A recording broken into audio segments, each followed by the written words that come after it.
Ahoj, vítejte u sledování tohoto velmi speciálního videa, které sice nepatří obsahem mezi klasická videa, které na tomto kanále můžete najít, nicméně téma, o kterém se tady budeme bavit, je s modelářstvím velmi úzce spojeno.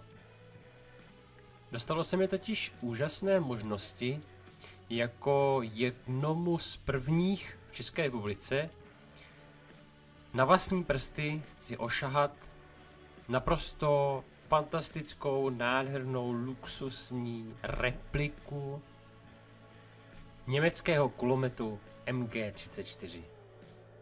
Takže je to vlastně model 1:1, ovšem takovýto model, to už je skutečně něco. Celkové provedení této repliky je velmi uvěřitelné. Tělo kov s poctivou váhou 7 kg a krásná dřevěná pažbička. Celkový vzhled samotné zbraně pak ještě můžete podstatně zlepšit doplněním nábojového pásu, který vizuální stránku celého kompletu posune na ty nejvyšší příčky.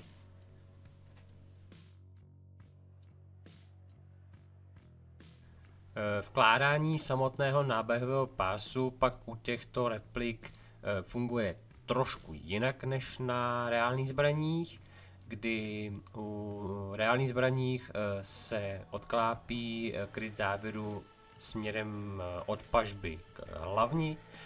U této repliky to bohužel takto nefunguje a pro instalaci nábojového pásu nám stačí vyjmout tento čep. U nových replik jsou minimální vůle, tak musíme použít trošku hrubé síly. V tomto místě je také u nových replik trošku barvy, takže opět trošku hrubé síly. A nyní můžeme celý kryt závěru odklopit. Tímto jsme se dostali i na pohled na vlastně závěr, natažení závěru a po stisknutí spouště přiražení závěru. A montáž nábojového pásu už potom funguje jako v reálu, bohužel teda s tím, že se ten kryt odklápí na druhou stranu.